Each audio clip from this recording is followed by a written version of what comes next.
Well,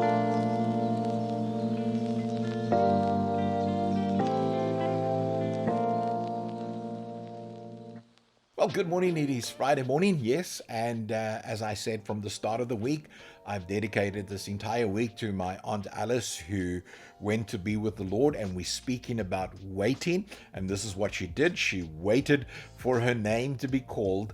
And when her name was called, she was ready to meet her maker. And now I know that she is safe in the arms of Jesus, because there was a waiting time in her life to receive the blessings that Jesus had prepared for her. Now today I want to speak to you about waiting will reward you with trust. Come on, waiting will reward you with trust. As you wait upon God, so you will trust. Remember, our scripture for this week is Isaiah 40, verse 31. It says, "Those who wait upon the Lord will have their strength renewed like an eagle, and they will run and not be weary." Now again, this is what God is saying to us, that as we learn how to wait upon the Lord, wait on the Lord, okay, by serving Him, by keeping our eyes focused upon Him, by knowing this, that He has a plan and a purpose for our lives. And as we wait upon Him, so He will give us the blessings that He desires for us. Because again, there are so many things that God has planned for us, but sometimes we fail to receive them because we are not prepared to wait on the Lord for them. Now, when Holy Spirit was released, He found 120 men in the upper room that He could trust with the message of Christ Jesus, the message of salvation. Again, this is what He's looking for. He was looking for people who He could trust. Still today, God is looking for men and women who He can trust. Proverbs 3, 5 through to 6 says this: "Trust in the Lord with all your heart, and lean not to your own understanding. In all your ways submit to waiting on Him, and He will make your paths straight." Whoa, what a beautiful scripture. That if we learn how to wait on God, He will straighten our paths. Again, He will remove the difficulties from our lives. We will not have to go through the valleys. Not so. We will not have to climb over those mountaintops to reach that what He has for us, if we put our faith and our trust in Him. And so, this is a prayer that I would like you to pray. If we are learning how to wait upon God, which we are, our prayer as we wait for Christ to establish His kingdom in a troubled world that we are living in, this should be our prayer, and this is what I want to give to you.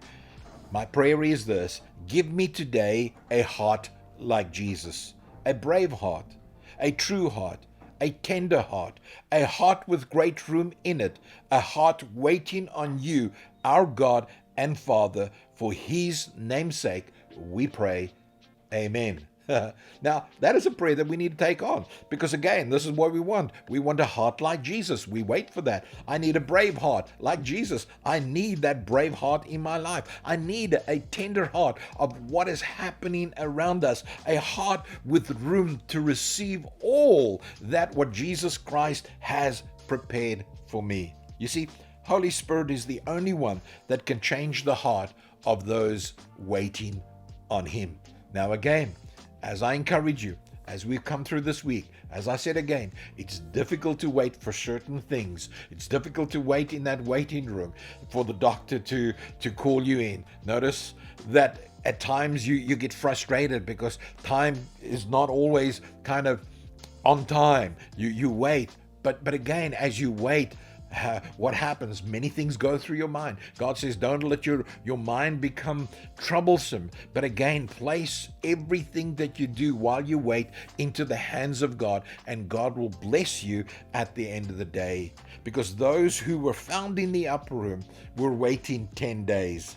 It was a long time. They must have thought at the end, man, is God really going to come through? Will He really bring the change? And of course, when Holy Spirit came, there was a change that took place. They were empowered empowered with the Holy Spirit, they were able to go out onto the streets, and there they were able to minister the good news of the Lord Jesus Christ, and 3,000 souls came to know the Lord. You see, the Great Commission was a commission to go and not to stay. And when they received that commission, when they were empowered by the Holy Spirit, they knew now the time was ready for them to go, and they went onto the streets. And as they went onto the streets, things began to happen. You see, when our hearts are fully surrendered to Christ Jesus, our life will display a heart that has now put its full trust and faith in God, not in this world.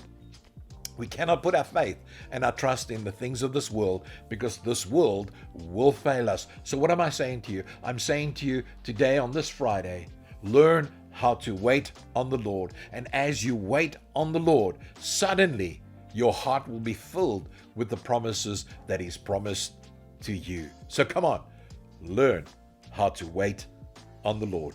Until next time, God bless and stay strong.